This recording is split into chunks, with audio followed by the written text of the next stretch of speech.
Hello, good evening.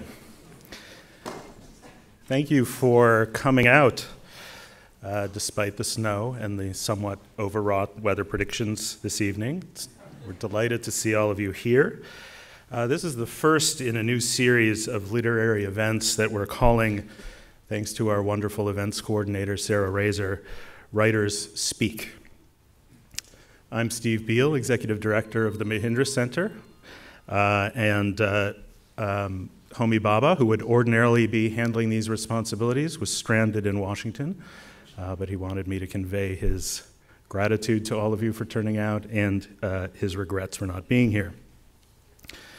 It's an honor to have Colm Tóibín with us tonight to inaugurate Writers Speak. This series owes everything to the vision and labor of Claire Messud, our longtime friend and collaborator, who recently joined the English department at Harvard. Claire's novels include The Woman Upstairs, The Emperor's Children, and The Last Life. Thank you, Claire, and I will turn it over to you.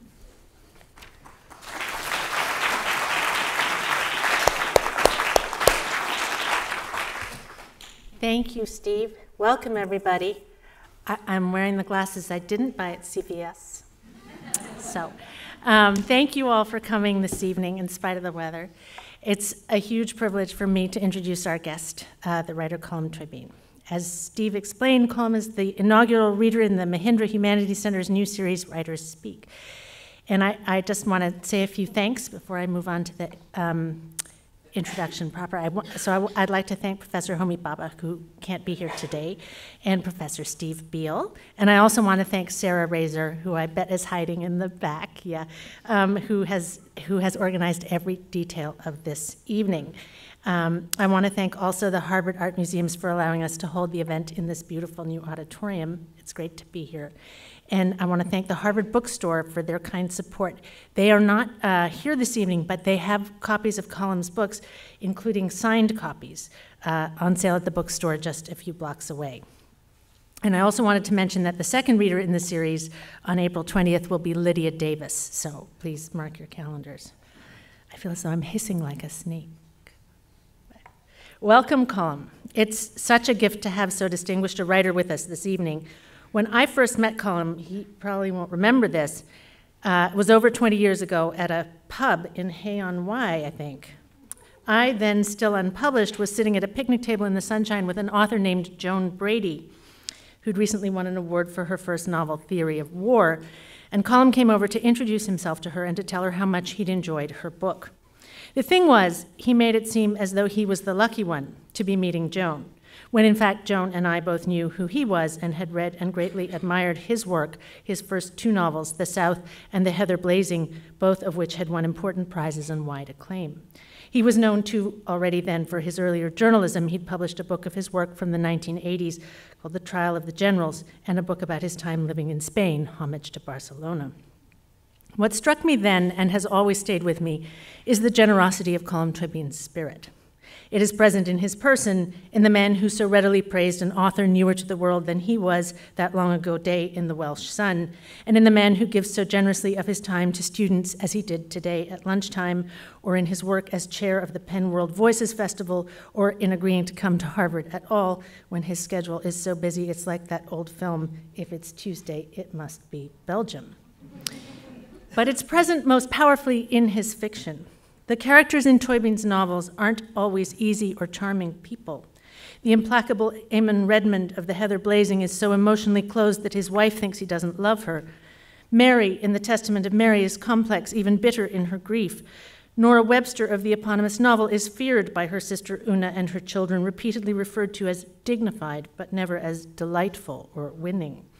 But to each of his complicated and often dark creations, Tóibín grants a generous light of compassion. That's not to say he overlooks their flaws, but rather that he does them the justice of seeing them clearly, and of accepting them, and of allowing us as his readers to see them clearly, and hence to accept them in their full humanity.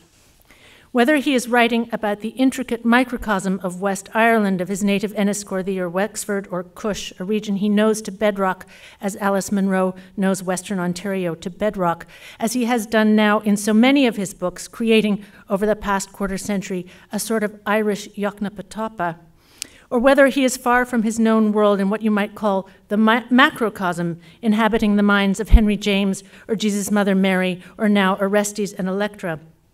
He brings to his literary creations the same humility. Chekhov, who also had such compassion, famously wrote to his brother, "It's not my job to tell you that horse thieves are bad people. It's my job to tell you what this horse thief is like."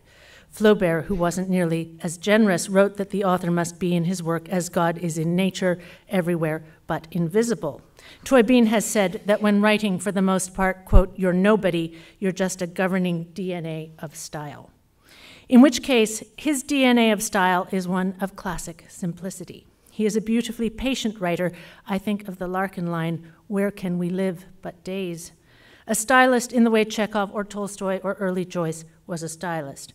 He eschews flourishes and self-aggrandizing display, the opposite of Nabokov or Bellow or Pynchon, stylists with a peacock bent.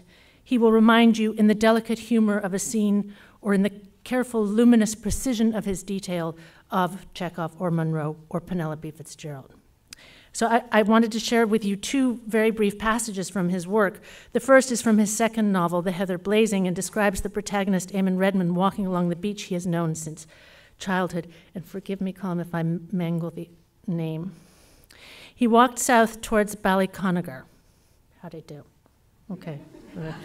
The drizzle had completely lifted, and the afternoon became mild and warm with patches of blue in the sky. Each time a wave rolled inwards, it unsettled the small stones at the shoreline, forcing them to knock against each other. They made a clattering, gurgling sound as each wave hit them and then retreated. He listened for it as the waves came in, a sound unlike any other, definite and oddly comforting, like two hollow objects being banged against each other, except that this was more modest, intimate. He moved back and listened, realizing that he could not remember that there had ever before been small stones here on the shoreline. And I think I chose that brief passage because the description is so simple and yet so precise. And if you have heard that sound of the sea over the stones, you know it immediately. And it's one of those moments that you might never have described or never thought you could describe to someone else. And yet he makes it seem so simple. And this, which makes me laugh to myself, not out loud, but to myself each time I read it, is a brief excerpt from the opening chapter of Nora Webster, where Mrs. Lacey comes to call on Nora in her grief and outstays her welcome. And this is also actually the scene that I think inspired Brooklyn. It was clear now that no one else would call. Nora was relieved that she would not have to entertain people who did not know each other or people who did not like each other. So anyway, May Lacey went on, Tony was in the hospital bed in Brooklyn, and didn't this man arrive into the bed beside his, and they got talking, and Tony knew he was Irish, and he told him his wife was from the county Wexford. She stopped and pursed her lips as though she was trying to remember something. Suddenly, she began to imitate a man's voice. "Oh, and that's where I'm from," the man said. And then Tony said she was from Enniscorthy. "Oh, and that's where I'm from, too," the man said. And he asked Tony what part of Enniscorthy she was from, and Tony said she was from Friary Street. May Lacey kept her eyes fixed on Nora's face, forcing her to express interest and surprise. And the man said, "That's where I'm from, too. Isn't that extraordinary?" She stopped, waiting for a reply. And he told Tony that before he left the town, he made that iron thing, what would you call it, a grill or a guard in the windowsill there at Jerry Crane's, and I went down to look at it, and it's there all right. Jerry didn't know how it got there or when, but the man beside Tony in the bed in Brooklyn, he said that he made it. He was a welder. Isn't that a coincidence to happen in Brooklyn? Nora made tea as Donald went to bed. So what I love about that passage is that Nora doesn't say anything, not a thing. And Mrs. Lacey keeps going with her story, and she's trying to force Nora to express interest and surprise, and she stops at one point waiting for a reply. And the text doesn't say Nora doesn't reply, but Nora doesn't reply. So anyway, I know you're here to hear Colm, not me, and I'll turn the floor over to him in just one moment. But first, a hasty and insufficient précis of his achievements. His CV, I have to say, reads as though it was put together as a joke, the ideal curriculum vitae that you couldn't possibly have. Colm Tóibín is the author of 8 novels, among them The Master, Brooklyn, The Testament of Mary, and most recently Nora Webster. 2 books of short stories, 2 plays, and numerous books of nonfiction, including most recently his beautiful book on Elizabeth Bishop, which came out from Princeton University Press last spring. He has won many, many awards, including the Dublin Impact Award, the Costa Award, the LA Times Book Award, the Encore Award, the Prix du Meilleur Livre, I like that, the prize for the best book, the Irish Times Aer Lingus First Fiction Award, and so on. He has been shortlisted 3 times for the Booker Prize, which makes him a bit like Julianne Moore was until last year. She was for a long time the finest actress not to have won an Oscar. He's been translated into over 30 languages, has honorary doctorates from numerous institutions, writes regularly for the New York Review of Books, and is on the board of the London Review of Books, has taught at Princeton, Stanford, the Michener Center at University of Texas at Austin, and is currently the Mellon Professor of English and Comparative Literature at Columbia University in New York. His novel, The Testament of Mary, was made into a remarkable play and produced on Broadway, directed by Deborah Warner and starring Fiona Shaw.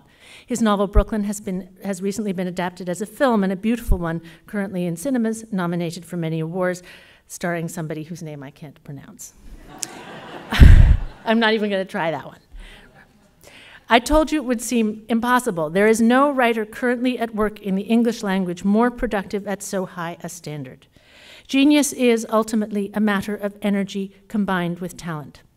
I don't want to swell his head, so I hope he's not listening just at this moment. But Colm Tóibín is a writer of whom that unsayable word can justly be said.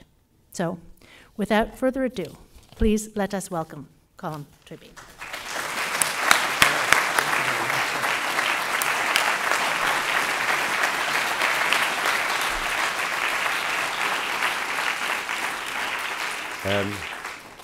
That was very nice. It sounds as about somebody else. It certainly doesn't feel like that, but anyway.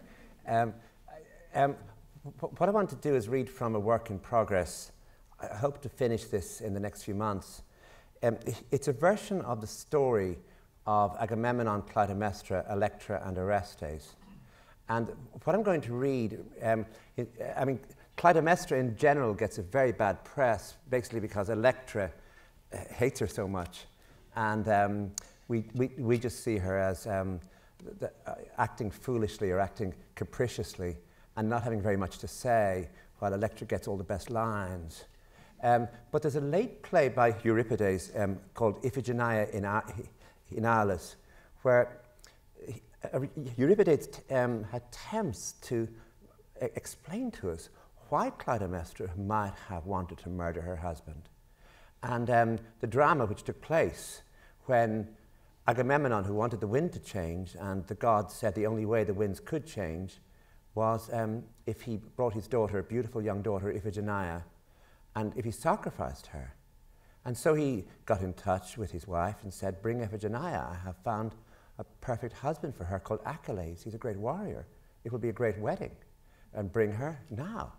So Clytemnestra, with her young son Orestes, and with Iphigenia, got everything ready. And they went only to discover that he had other plans.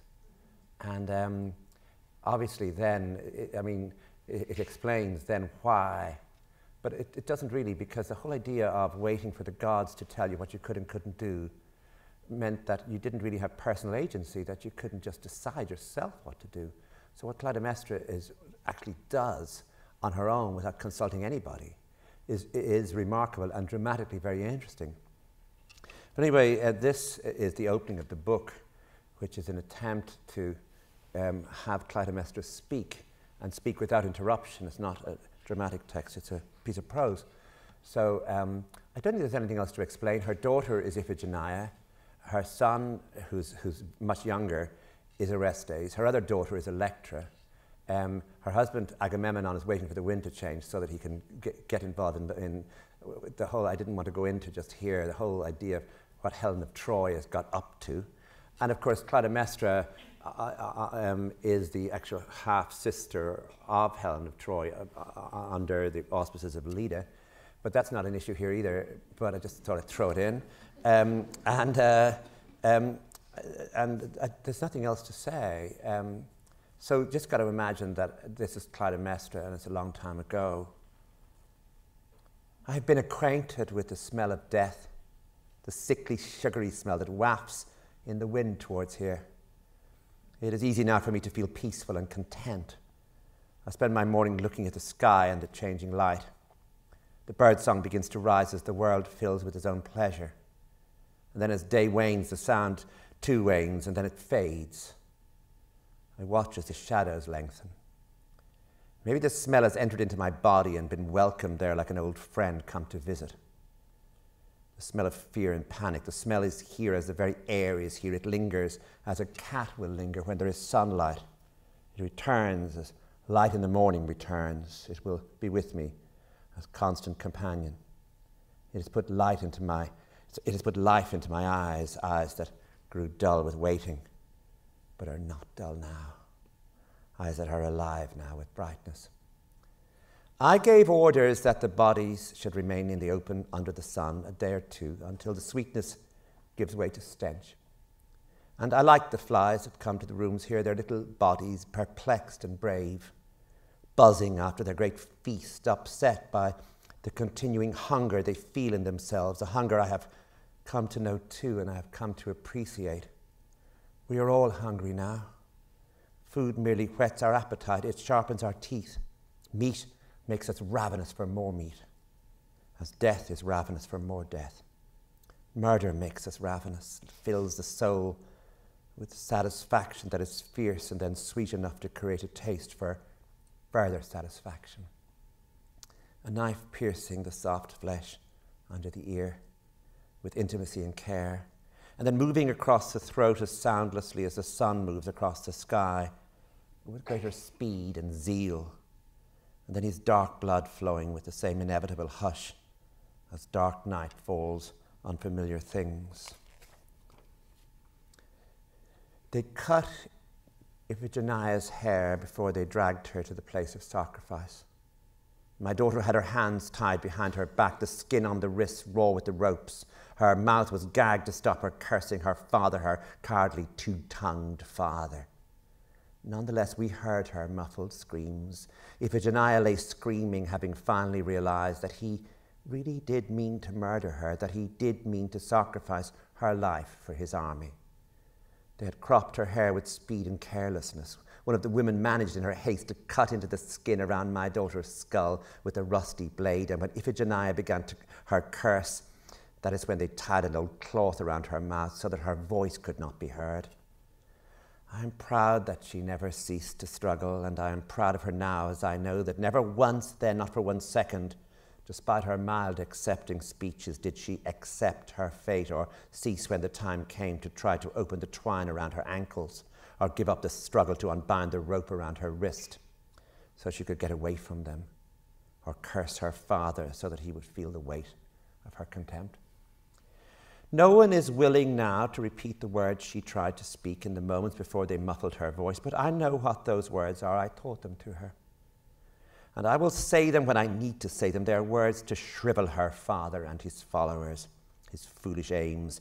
They are words which announced what would happen to him and those around him once the news spread of how they dragged my daughter, his daughter, the proud and beautiful Iphigenia, how they dragged her half unnerved from that place, how they pulled her through the dust to sacrifice her so their armies might prevail in time of war. In that last second as she lived, before her eyes grew glazed and her heartbeat stopped, I am certain that it came to her as comfort that I, her mother, am as the calm sky over the earth on a windless day. I have the all-embracing and prevailing power of light. I have all its will. Her screams as they murdered her would, she knew, be nothing to what would be heard when Agamemnon returned and I fooled him into thinking that I would not retaliate.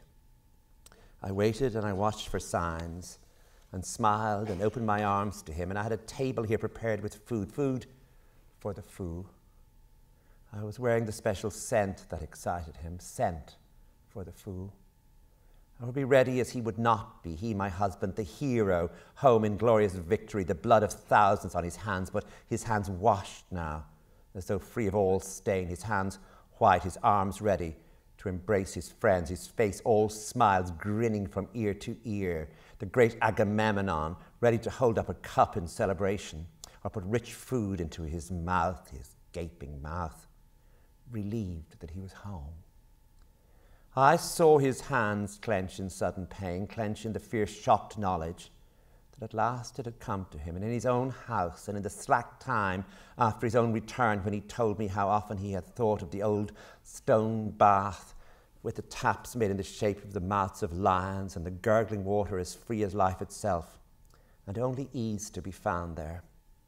That was what inspired him to go on, he said. The thought that this was waiting for him, healing water and sweet spices and soft, clean clothes and familiar air and sounds. He was like a lion as he laid his muzzle down, his roaring all done, his hunger assuaged, his body limp, and all thought of danger far from his mind. I smiled and said that, yes, I too had thought of the welcome I would make for him. He filled my waking life and my dreams, I told him. I dreamed of him rising all cleansed from the perfumed water of the bath. I told him his bath was being prepared as the food was being prepared, as the table itself was being prepared, and as his friends were gathering. And he must go there now, I said. He must go to the bath. He must bathe in the relief of being home. Yes, home. That is where the lion came. He came home. I knew what to do with the lion once he came home. I had spies to tell me when he would come back. I woke with the knowledge of that. But among the gods now, there is no one who oversees my actions or knows my mind. There is no one among the gods I appeal to. Instead, humans warned me of his impending return. Men, not gods, lit each fire that gave the news to further hills when other men lit further fires to alert me. It was the fire that brought the news. There were no gods. I'm praying to no gods. I'm alone among those here because I do not pray and will not pray again. Instead, I will speak in sacred whispers. I will speak to my daughter, gone from us now, in soft words that come from the world, and those words will be filled with regret for what has been lost. I will make sounds like prayers, prayers that have no source and no destination. Not even a human one, since she is dead and cannot hear. I know, as no one else knows, that the gods are distant. They have other concerns. They care about human desires and antics in the same way as I care about the leaves of a tree. I know the leaves are there. They wither and grow again and wither as people come and live and then are replaced by others like them. There is nothing I can do to help them or prevent their withering. I do not deal with their desires. I wish now to stand here and laugh. Yes, hear me tittering and snorting and then howling with mirth at the idea that the gods allowed my husband to prevail in battle, that they inspired every plan he worked out and move he made, that they knew his cloudy moods in the morning and the strange and silly exhilaration he could exude at night, that they listened to his implorings and discussed them in their godly homes, that they watched the murder of my daughter with approval. Oh, they knew it was a bargain, or so he believed, or his troops believed. Oh, they knew what the bargain was. Kill the innocent girl, take her out of the world, use a knife on her flesh to ensure that she would never again walk into a room or wake in the morning. Deprive the world of her grace. And in return, the gods would make the wind blow in her father's favor on the day he needed wind for his sails against Troy. They would hush the wind on the other days when his enemies needed the wind. The gods would make his men fearless and brave, and the others, his enemies, cowardly and sickly. The gods would strengthen his swords and make them swift and sharp. I have news for him now. Now that he's all shadow, all dust, now that he's mute and cannot reply, now that he lives only in the places I am free to imagine for him, I have news to relate to his ghost. When he was alive, he and the men around him believed that the gods followed their fate and cared about them, each of them. But I will say now that they did not, they do not. Our appeal to the gods is the same as the small dry sound a leaf makes before it withers and falls. A sound we cannot even hear. A sound that even if we did hear it would make us shrug. The gods do not hear us. They do not care for us. They have their own unearthly concerns. Unimagined by us, they in turn barely know we are alive. For them, if they were to hear of us, we would be a stale old story, or we would be like the mild sound of wind in the trees, a distant, unpersistent, rustling sound. I know that it was not always thus. There was a time when the gods came in the morning to wake us, when they combed our hair and filled our mouths with the sweetness of speech and listened to our desires and tried to fulfill them for us, when they put wind in our sails and in return for sacrifices. Not long ago, within our memories, the crying women could be heard in the night in the time before death came. It was a way of calling the dying home, hastening their flight, softening their wavering journey to the place of rest. My husband was with me in the days before my mother died, and we both heard it. And my mother heard it too, and it comforted her that death was ready to lure her with its cries. When she died, I went out and looked at the sky, and all I had then to comfort me was the leftover language of prayer. What had once been powerful and added meaning to everything was now desolate, strange, with its own sad, brittle power, with its memory locked in its rhythms of a vivid time when our words rose up and found completion. Now our words are trapped in time. They are filled with limits. They are mere distractions. They are as fleeting and monotonous as breath. They keep us alive, and maybe that is something, at least for the moment, we should be grateful for. There is nothing else. It is twilight, and I can open the shutters onto the terrace and look at the last golden traces of the sun and the swifts arching in the air, moving like whips against the dense rake light. As the air thickens, I can see the blurred edge of everything. This is not a time for sharpness. I no longer want sharpness. I do not need clarity. I need a time like now, when each thing ceases to become itself and melts towards what is close to it, just as each action I and others have performed ceases to stand alone, waiting for someone to judge it or record it. Nothing is stable. No color under this light is stable. The shadows grow darker, and the things on the earth merge with each other, just as what all of us did merges into one action, and all our cries and gestures merge into one cry, one gesture. In the morning, when the light has been washed by darkness, we will face clarity and singleness again. In the meantime, the place where my memory lives is a shadowy, ambiguous place, comforted by soft, eroding edges, and that is enough for now. I might even sleep. I know that in the fullness of daylight, my memory will sharpen again, become precise, will cut through the things which happened like a dagger whose blade has been whetted for use.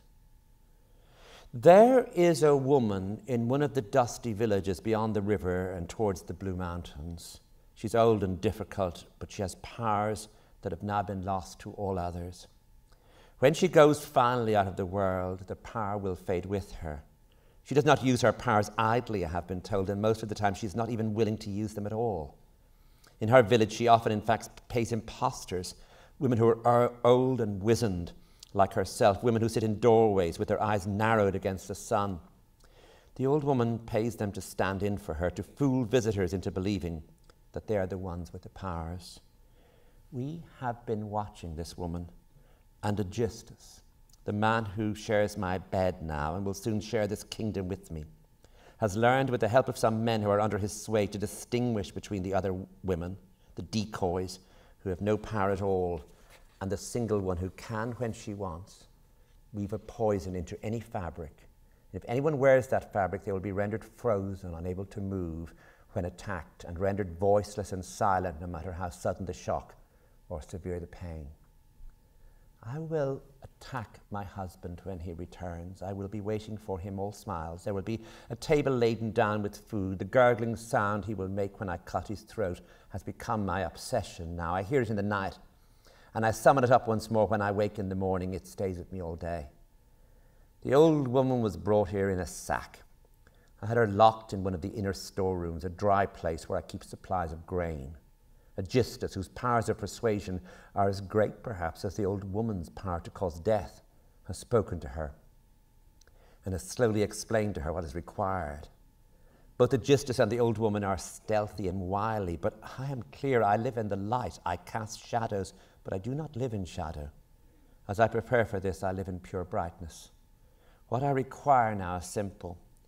There is a robe made of netting that my husband sometimes uses when he comes from the bath. I want the old woman to stitch threads into it, threads that will have the power to immobilize my husband once the robe touches his skin. The threads will be as near to invisible as the woman can make them. And I have had her warned that I want not only stealth, but I want silence. I want no one ever to know how I murdered Agamemnon. I do not want his cries for help and his cries when he realizes that he's beyond help to be heard in this palace. Yes, I want him silenced. I was not surprised when the old woman refused to do what I wanted. She pretended for some time that she was in fact one of the impostor women. I was not surprised either that even though I allowed no one but Aegisthus to see her and bring her food, she slowly began to divine why she was here.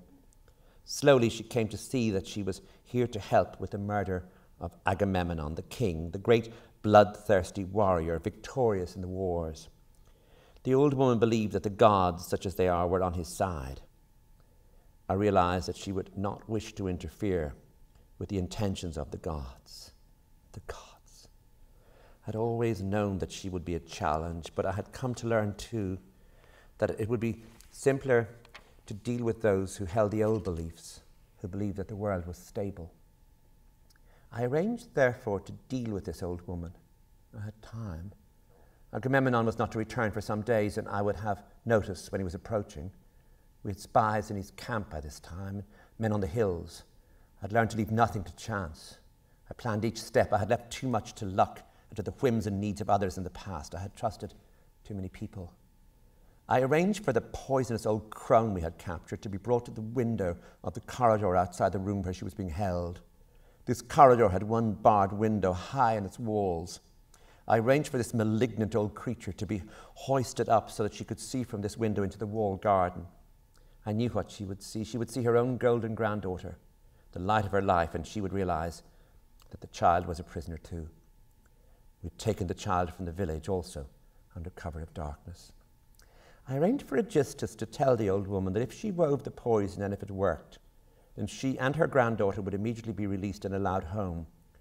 I ordered him not to finish the next sentence, the one which began, "If you do not," but merely look at the woman with such clear intent and malice that she would tremble, or more likely make an effort not to show any sign of fear. Thus it was easy. The weaving took, I'm told, a matter of minutes. Although Aegisthus sat with the old woman as she worked, he could not find the new threads in the robe when she had finished. When it was done, she merely asked him to be kind to her granddaughter while she was here and to make sure when they were being returned to the village that no one would see them arrive or know who had accompanied them or where they had been. She gazed coldly at him then, and he knew from her gaze that the task had been successfully completed, that the lovely fatal magic would work on Agamemnon. It would only now be a matter of time. His doom was set in stone when he sent us word that before the battles began, he wished to assist at the wedding of one of his daughters, that he wanted around him an aura of love and regeneration, all the more to strengthen him and fill his followers with soft joy before they set out to kill and conquer. Among the young soldiers, he said, was Achilles, the son of Peleus, a man destined to be a greater hero than his father. Achilles was handsome, my husband said, and the sky itself would brighten when it saw Achilles pledge himself to our daughter Iphigenia, with his followers watching in awe. "You must come," the message said, "and do not spare anything in your preparations for her wedding. Bring Orestes with you. He is old enough to savor the sight of soldiers in the days before a battle and to witness the wedding of his sister to a man as noble as Achilles. These are the things he will not forget, events that he will in the time of peace and plenty that is to come tell his grandchildren. And they too will pass on so that it will always be known. It will be like a legend. And you must put power into the hands of our daughter Electra when you are away, and tell her to remember her father and use power well. The men I have left, the ones too old to fight, will advise her.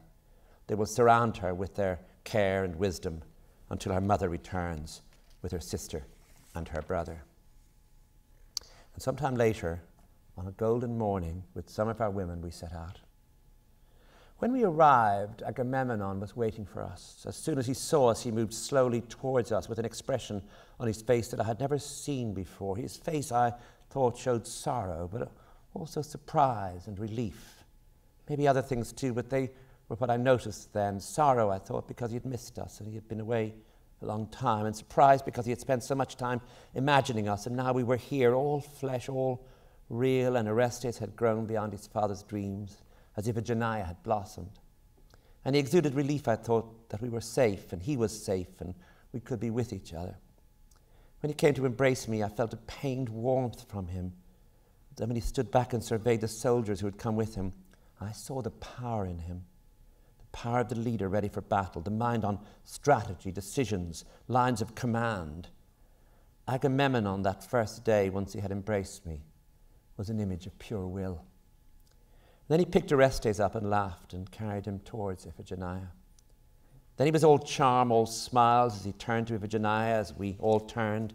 It was as though a miracle had occurred when I looked at her, as though some woman had come unbidden onto the earth with a strange aura of tenderness, mixed with reserve, with a high distance from ordinary things. Her father moved towards her to embrace her, still holding the boy, and if anyone then had wanted to know what love looked like, if anyone going into battle needed an image of love to take with them to protect them or spur them on, it was here for them like something precious cut in stone. The father, the son, the daughter, the mother watching fondly, the look of longing on the father's face, with all the mystery of love and its softness, its purity, as he gently left his son down to stand beside him so that Agamemnon could hold his daughter in his arms. I saw it, and I am certain of it.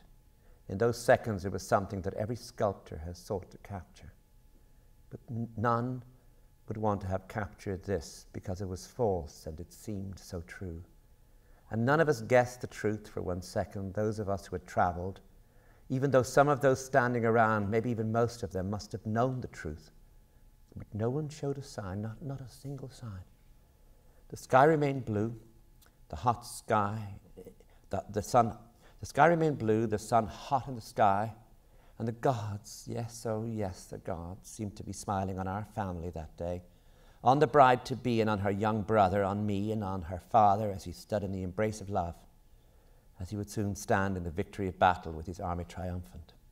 Yes, the gods smiled that day as we arrived, where Agamemnon and his army were camped. I've always listened to servants talk. I have always stood in the shadows to hear what was being said by those that do not think anyone was listening. I had learned even then to move with care and attend to unguarded voices. I knew little else, it seemed. But I knew that much was to be gained by time spent hidden in the shadows. The following day, my husband came early to take Orestes with him and have a sword made for him in a light body armor, so that he would look like a warrior. Soon some women came to see Iphigenia. There was much fuss and wonder as they admired the clothes we had brought with us, and much calling for cool drinks from servants, and much folding and unfolding of garments. After a while I moved into the space between our quarters and the kitchens, and I stood listening to the idle chatter there until I heard one of the women mention that some of the soldiers were lingering outside. Among the names she mentioned was the name Achilles. How strange, I thought, that he would come so close to our quarters. Then I thought, no, it was not strange. He would come to see if he could catch a glimpse of Iphigenia. Of course he would come. How eager he must be to see her. I walked out into the forecourt and I asked the soldiers which of them was Achilles. He was the tall one, I discovered, who had moved to the side and was standing alone.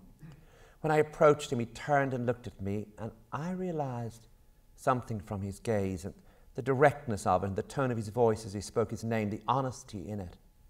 This will be the end of our troubles, I thought. Achilles has been sent to us to end what began before I was born, before my husband was born. Some poison in our blood. In all our blood, old crimes and grudges, old murders and memories of murder, old wars and old treacheries, old savagery, times when men behaved like wolves. It will end now as this man marries my daughter, I thought. I saw the future as a place of plenty, a place of ease. I saw Orestes growing up in the shadow of this young soldier married to his sister, following him, matching up to him.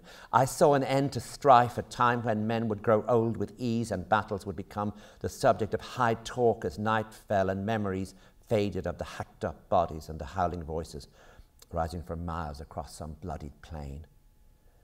They could talk of heroes then instead. When I told Achilles who I was, he smiled and nodded and then made to turn away. I called him back and offered him my hand so that he could join his hand with mine as a token of what would soon take place and of the years ahead. His body seemed to jolt when I spoke, and he looked around nervously, checking if anyone were watching. It seemed to me then that he cared too much for honour and for form. But I understood his reticence and moved some steps away from him before I spoke again. "Since you are marrying my daughter," I said, "surely you may touch my hand." "Marrying?" he asked. I'm impatient for battle. I have no interest in jibes or jokes. Please move away as I will move, and please do not mention your daughter. I do not know your daughter. Your husband... I'm sure my husband," I interrupted, "asked you to maintain distance in these days before the feast. But for my daughter, not for me. In the days to come, all this will change, but if it worries you to be seen speaking to me before your wedding with my daughter, then I must move back to be with the women and away from you." I spoke softly. The expression on his face seemed pained, perplexed. "You are mistaken," he said. "I'm waiting for battle, not for a bride. There will be no weddings as we wait for the wind to change, as we wait for our boats to stop being hurtled against the rocks, as we wait for..." He cast his eyes down as though angry, and then seemed to check himself so that he would not finish what he had begun to say. "Perhaps my husband," I said, "has brought my daughter here so that after the battle..." "After the battle, I will go home," he interrupted. "If I survive the battle, I will go home."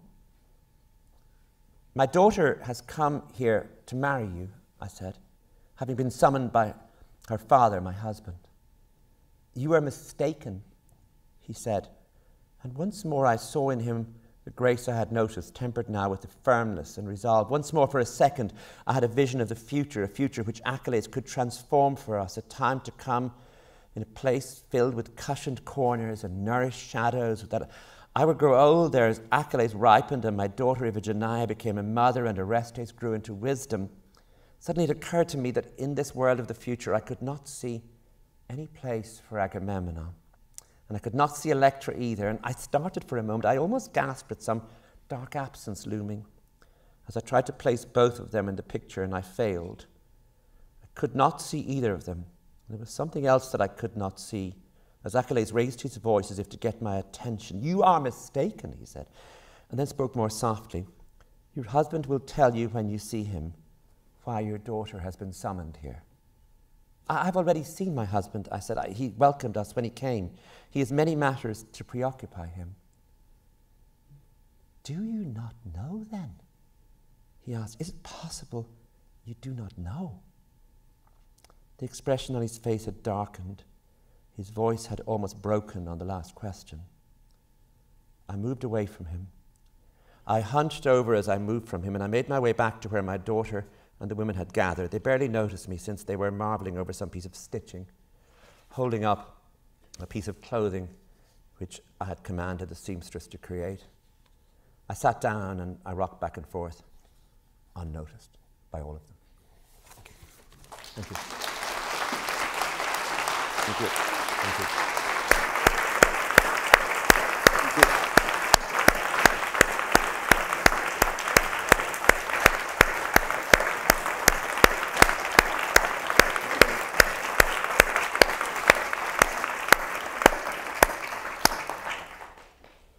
Gosh, thank you.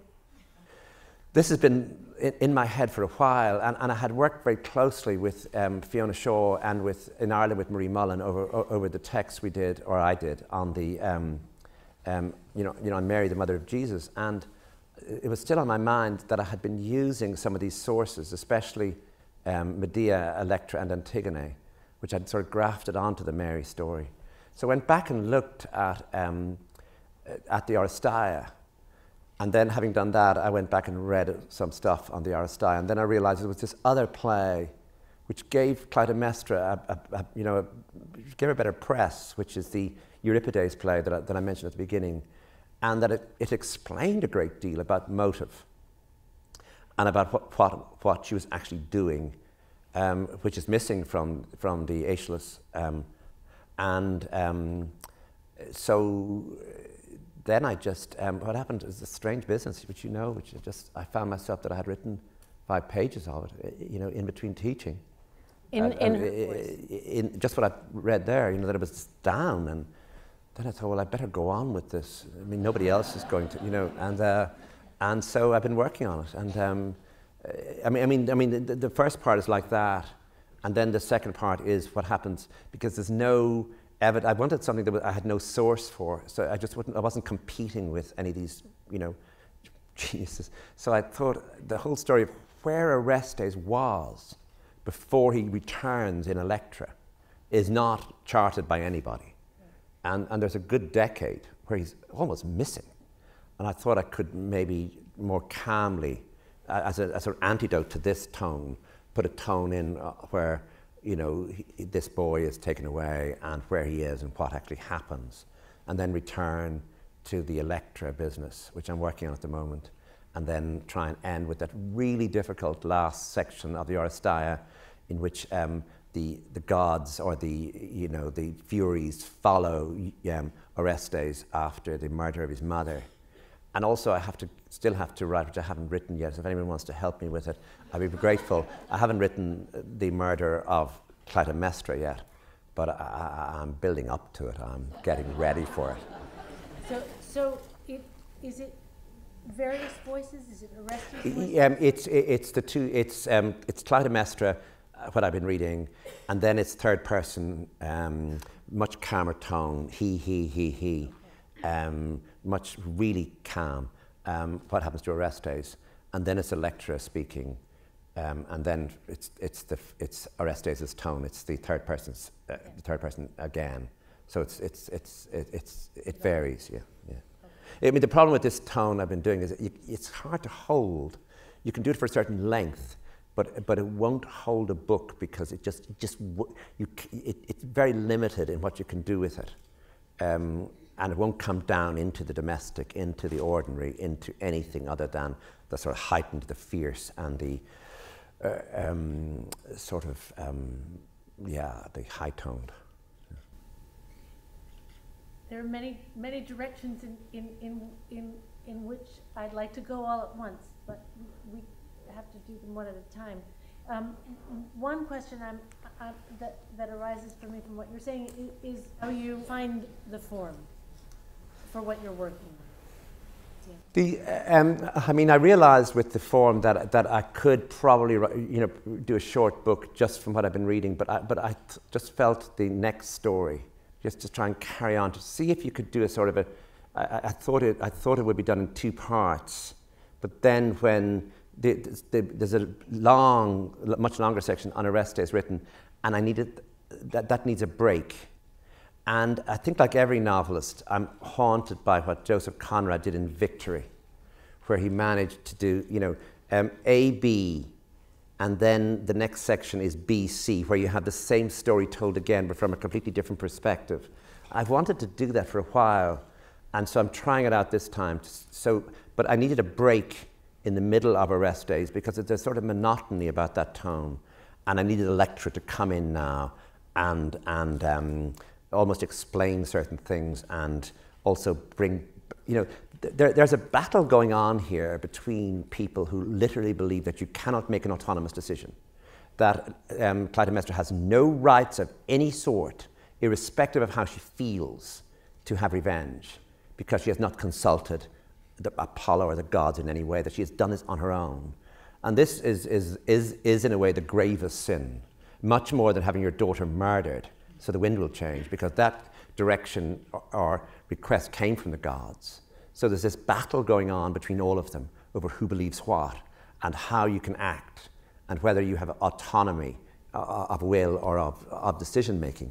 And so I'm trying to sort of play that out because I suppose it's in the end it's what causes the Furies to really pursue Orestes over the murder of his mother, as to What right had you to do this?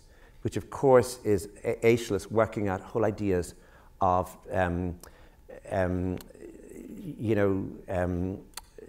who has the right to do what, under what conditions.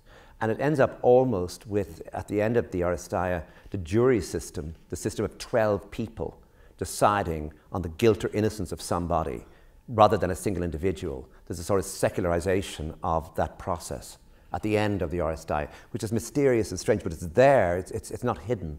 So I'm thinking about that idea of how the whole idea of murder, of who can murder who, will be worked out for everyone's good at a certain point in this. It may not prevail, but at least it will be allowed into the picture.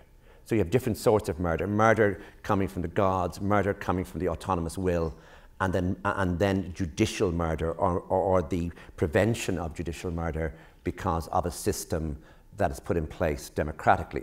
Obviously, these are burning issues at the moment.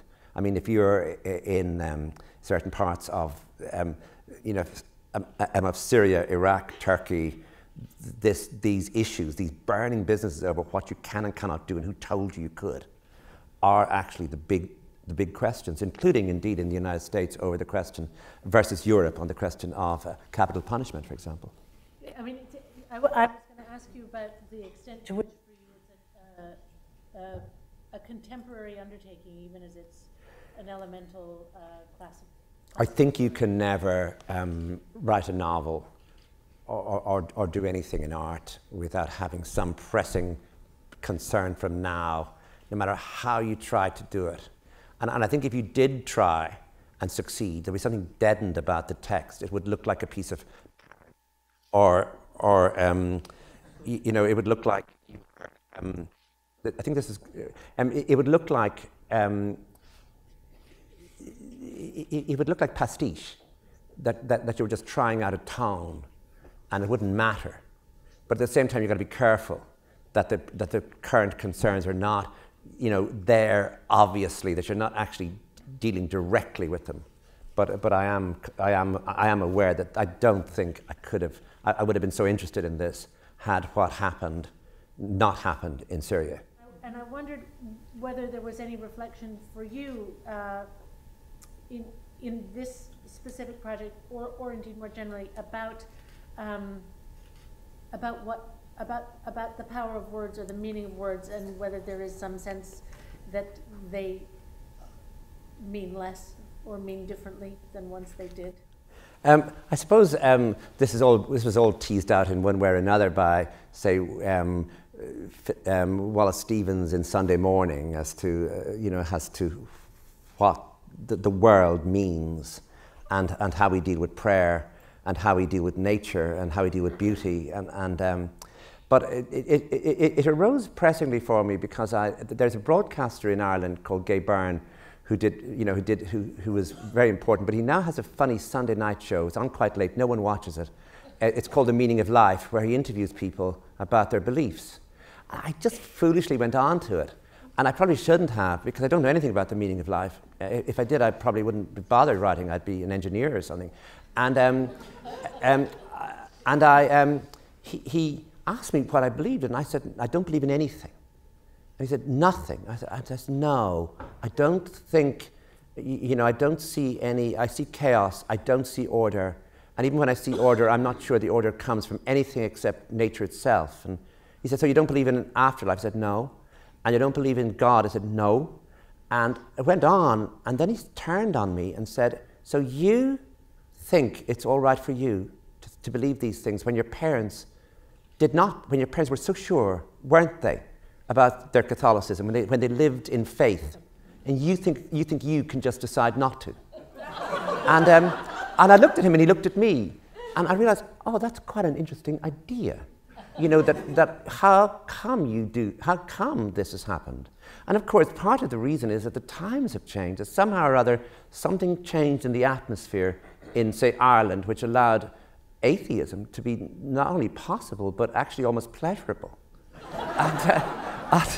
And that was also something else when I mentioned that when her mother died, she heard the wailing women. Well, you know, where I'm from in Wexford in Ireland, people were absolutely sure they heard things before death, that there were sounds that came. There's a phrase they use, the banshee, which means, you know, the sort of woman who would come and knock on the door, and the sound will be heard, and that sound will mean that somebody will die. And all of them believed this. And so it wasn't merely Christianity, this was sort of animism, paganism, but it was serious. People genuinely believed it. And people also believed, you know, in angels and saints, but not just angels and saints, the presence of the dead. And especially around the time of death, the presence of the dead and the presence of sounds. And I realized that all of this is very, very close to me. You know, I may go around the place, I may be here in Boston going on about it, none of it being true, but it's very close to me. You know, it was there a generation earlier, and it was there all the generations before that. And so I'm thinking about that idea of how come I'm the first in a family to be allowed to have these sort of very dark or negative or even positive views about the world and creation, whatever way you look at them, but they're certainly different than anyone who came before. And it just strikes me as I'm getting older that that's a sort of interesting thing to dramatize, how one person, Clytemnestra, and there's more about how she came to this view. I mean, what was done to her after the death of her daughter, where she was buried in a hole for days, and that in those days and nights, it came to her that not only was there nothing, but that she was free to act. And so I just became interested in that idea. And again, it's a pressing contemporary idea, but I didn't want to, you know, as I say, there are really resonances and echoes. Right. Well, forgive me, it was one of those things where I don't know about you guys, but I kept wishing that I had the text in front of me as you were reading, because there was so much in it. And so forgive me if I'm misapprehending or misremembering, but in that same moment, there's some intimation or sense that as it were, the ritual of the prayer is not nothing. Oh yeah, because what she has now is voice.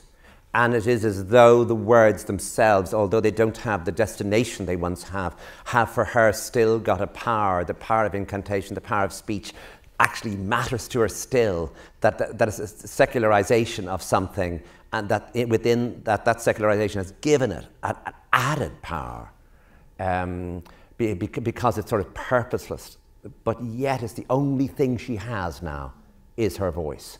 And would that be therefore you? that becomes significant. Would that be you or me now? I don't know. I'm not even sure I believe in that. You know, in other words, words fail us. You know, it isn't as though, I mean, they're just some sort of distraction from what's really going on. Just time is just ticking, whether we like it or not. We can talk all we like, and you know, write pieces, but time is just moving on despite us. Or I know. I heard a radio program on NPR some months ago about how really no art will survive over time. That you know, 500 years from now, if anything's left, it'll be, I don't know, a concrete block. But you know, but no music, no books, no paintings, no nothing of what we consider our most heartfelt or expression of our humanity. You know, just not sticking around. So John Berryman has that, doesn't he? The time is coming near when none shall have books and music, and none his dear history is coming to a speechless end. Isn't that John Berryman has thought of all that? Beautiful. Thank you for quoting that. Yeah. No, I could not have done that. So how does say this? I mean, you said when you write a novel that's set in County Wexford, you feel then I'm done. I'm never going to do it again. And then maybe you write about Henry James, or you write about Mary, Mother of Jesus, or you write about Clytemnestra. But is there, quite aside from the sort of materiality of the worlds being different, is there? Do you feel as though there's some actual expression that is different when you're writing, say, a more domestic piece, or whether you're moving into these more epic? The problem is that I just have one or two things that I want to write about, and they're so limited that I better find different ways to do it. And they are really, I mean, and it isn't as though writing novels is a form of therapy. It isn't. It doesn't do you any good at all. I mean, it really doesn't. It doesn't make you easier to live with, or or nicer or anything. But you do find that there are certain things that won't go away, and those things are probably most pressingly there in the novel Nora Webster, which isn't autobiographical because it's about a woman, but it is me watching my mother in the 3 years after my father died, when I was 12, and I was on my own in the house with her and with my younger brother, and I watched her all the time, and I remembered everything she said and everything she did, as though it wasn't going to continue, as though I would need to remember it. And I put that into Nora Webster, and the images that are there are images of loss, of silence, of grief, and images of abandonment. Just because of what had happened before my father died, where he was sick for so long that they couldn't look after myself and my brother, and we were in someone else's house, and that was very traumatic, although we didn't know that at the time. And it seemed natural. And so no matter what I do, and it's really unpleasant, because I think I'm writing ancient Greece, and I'm having a nice time with Euripides and stuff. And here it comes again. It won't stop. Why did I write those first 5 pages? Here is the woman with her husband gone, with talking about loss and talking about how she's going to live and looking at the world. And then when I'm finished that, what am I doing? Oh, once more, the boy, the abandoned boy, wandering through a landscape, dreaming about home, never being able to make it home, wanting everything, getting nothing. And I just think, actually, I remember someone saying, could this stop? Could you stop? And the thing is, you can't stop. It won't go away. And I noticed it you mentioned Saul Bellow at the beginning, and I think with someone like, you can notice it with writers where there just are 1 or 2 things that interested him, and he made a world out of 1 or 2 things, just varying the tone each time. And it may be more normal than we think, that all of us just have 1 or 2 things that matter to us, and other things don't matter as much. And going over them gives you a sort of pleasure. I suppose it's why people pay psychotherapists, to be silent while they talk. Because it just gives them pleasure, just to go on about the things that preoccupy them deeply. But it's interesting, because some people, as it were, disguise that better than others. I'd say you're pretty good at, Henry James seems a far cry from Nora Webster, even if ultimately the book, whereas Sybil Bedford, it really is the same book over and over again. Henry James was concerned. And I love Sybil Bedford. I don't mean that as... I love Sybil Bedford, but Henry James was concerned with secrecy, with something not known, something sexual, that if known would be explosive, with ideas of what treachery looked like for someone who was innocent, and treachery as a sort of control, with people attempting to control other people, and the darkness of that. And also the fact that people withholding information are crucial. And so in the best novel, when he doesn't do it, he almost loses his novel. But when he does it, for example, in The Ambassadors, in The Golden Bowl, in The Wings of the Dove, in Portrait of a Lady, you actually find that this is his preoccupation. It's even narrower than other preoccupations that you could mention. It is simply this that concerns him. And he finds a new metaphor, he finds a new system where he can delineate it and dramatize it, but nothing more. Mm. This makes me, in a moment, we'll open it to the audience. I was going to ask you something more about memory, but instead I want to ask you, because I find your book about Elizabeth Bishop, which is also a book about Tom Gunn. It's about both of them. I find it immensely moving, and I know that you have written at other times in other places about, in different ways, about other writers, and I wanted to ask you about how, to what extent you are in conversation, as it were. Just thinking about the ease with which you can quote Berryman here, and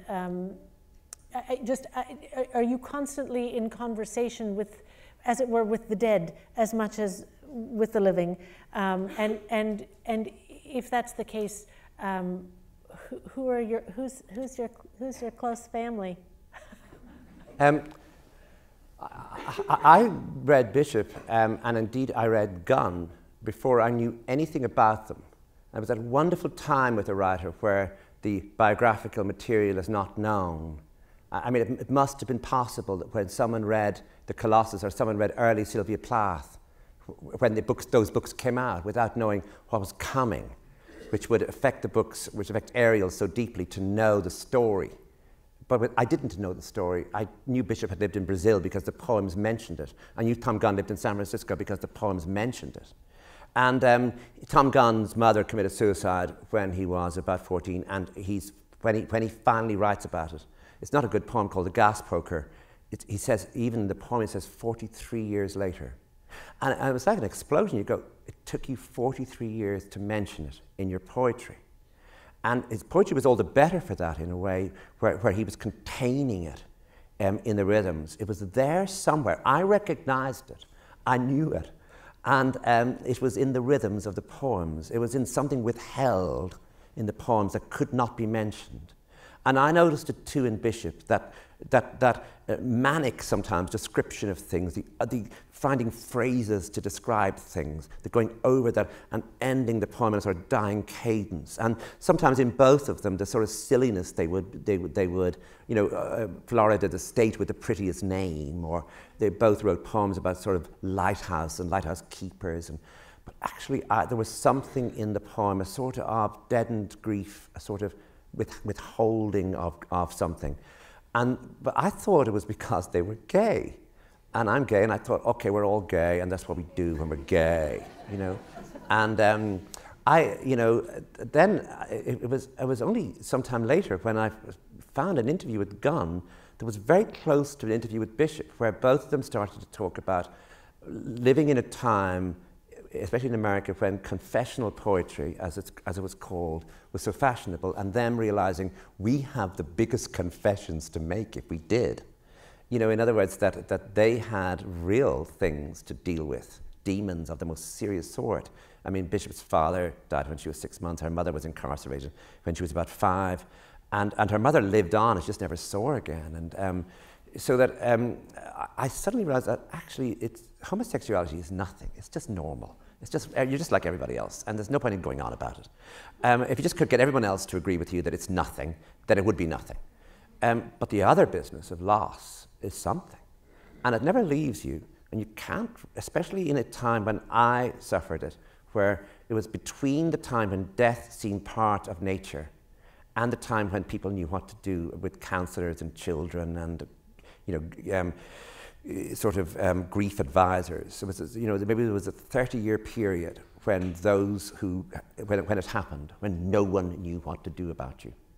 And so therefore I found in both of them something I could work with. And I wish I had read or studied Freud or knew much more about Freudian imagery, because they both went to cities on the ocean with hills around the cities.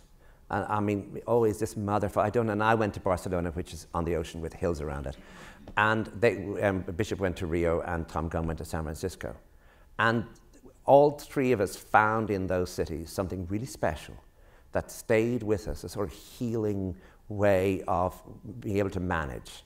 And I wonder, if it's a Freudian in the audience, maybe they could help me with this, as to, you know, is it as simple as I think it is?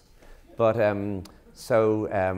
yeah, I found things in them that I could work with, especially a chaste tone and austerity in the way you manage, because if you let loose, you would let too loose. Don't let loose. Right. Control, manage. That's your job with sentences and with phrases and with images. Just don't. And with emotions.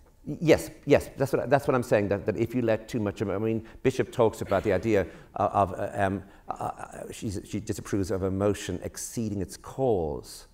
But even when it matches its cause, you feel you should simply bring it down to something and find an image which diverts it somewhere just in some other direction. Thank you. So maybe while there's still a few minutes left in our time, there's somebody from the audience would like to ask a question. There are people with mics who will come. The mics may or may not work. We will see. Hi, thank you so much for coming to read. At the end of the Oresteia, there's a scene in which Athena is the person who ordains this. Oh, I'm so sorry. Up.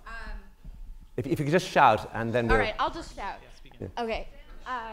So at the end of the Oresteia, Athena is the person or the goddess who ordains the like series of the jury, right? Like the justice that follows Orestes' murder of his mother really comes from a goddess. And so how do you reconcile, or how do you plan on reconciling that?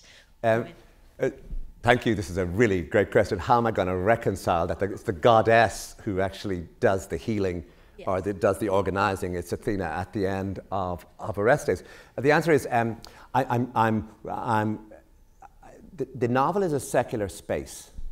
It really doesn't entertain gods easily. It's very difficult in a novel to say God came down and he gave those people money. You know, I mean, you can imagine Jane Austen, what she would do, or George Eliot, you know. Like, the whole business of the novel is that it's filled with choices and chances which are human, with human destinies, and with it's filled with things.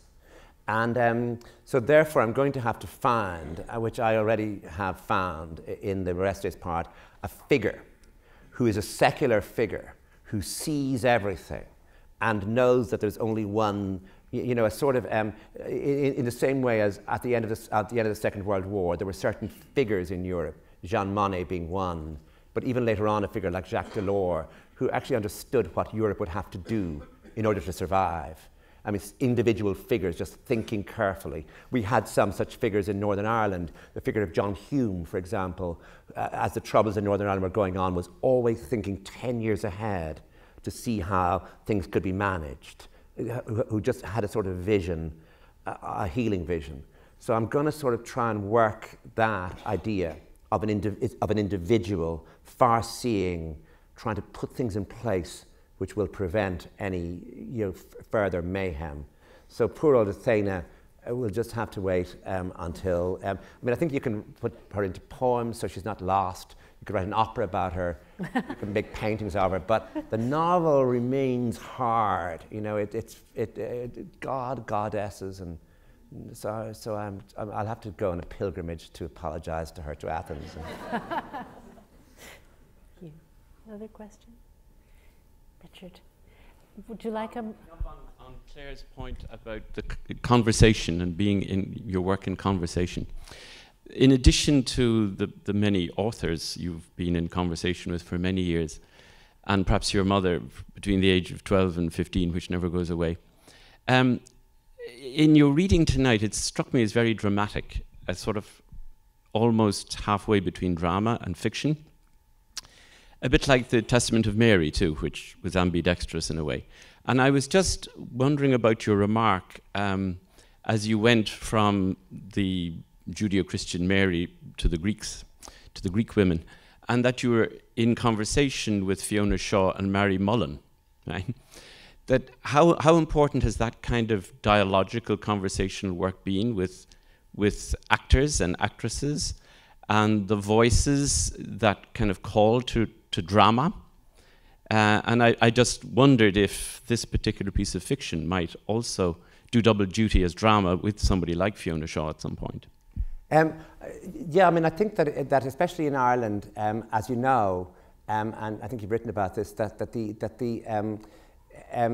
theatre remains really important for us. A play can matter enormously in Ireland, a new play, or even a production of an old play, or even a new production of a Shakespeare play, that in a way Irish independence arose because somebody, W.B. Yeats and Lady Gregory, founded a national theatre. And out of what came into that theatre, and a sense of the country in dialogue only with itself, came other things, which in turn gave rise, as Yeats later wrote, to men going out the English shot. But still, it's still true in Dublin that a new play, and I was there and you were there when Brian Friel's Faith Healer opened in Dublin, when Brian Friel's Aristocrats opened, when Brian Friel's Dancing at Lunacy, when Tom Murphy's Báile gan Goire, which is a play which uses the incantation as well, when those plays came, and when Fiona Shaw came back to Ireland from England and began to do Ibsen and did her famous Medea, and when Druid Theatre began to work, for example, there was an extraordinary production of one of the Yeats translations of Oedipus in Druid, in this tiny theatre, where all of us were riveted. And the fact that this, I mean, even though small numbers saw these, they went out into the countryside as touring productions, as amateur productions. And so that idea of voice in Ireland and of voice coming from silence still matters enormously, and can still have a sort of power. And so I just tuned into that. I mean, I was there for all that time, and I saw it mattering, and I wondered how I could adapt it to what I can do, which is write for the page. Fiona Shaw explained to me, we worked together very closely on Testament of Mary. Marie Mullen also worked with me, was more polite, but Fiona just said, you know, you're not a playwright. And it's really tough, you know, and we were just about to open, you know, and she was right. And so you have to be aware that while that sort of stuff could be used, it could be adapted, it is in fact written for the page, and I have to remember that. But nonetheless, the theatre has been really important in my life in Ireland, and I hope will go on to be into the future. You know. One last question, maybe? Is there? Yes, ma'am, here. And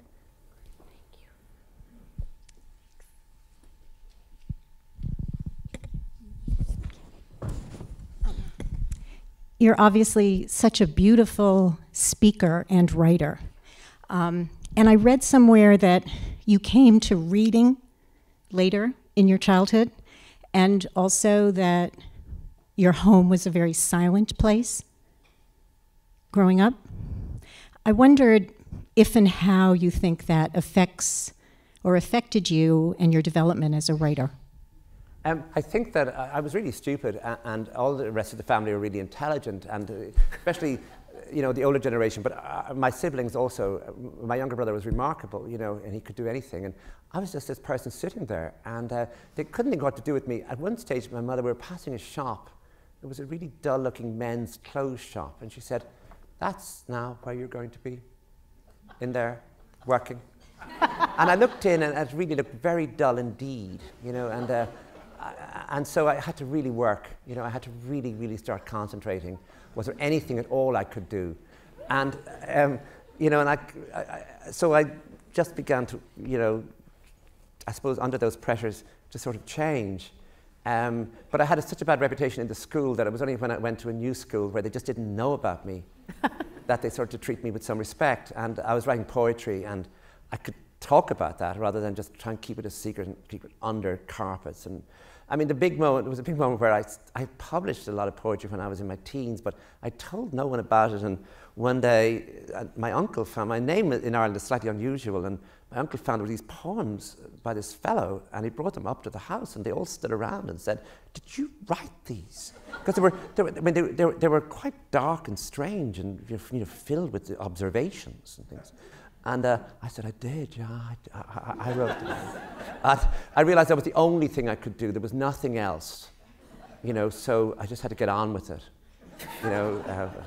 The men's shop is still waiting for you to show up for work. Well, maybe that's a good place to stop. Thank you, Colm Tóibín, so much. Thank you, Sarah. Thank you very much.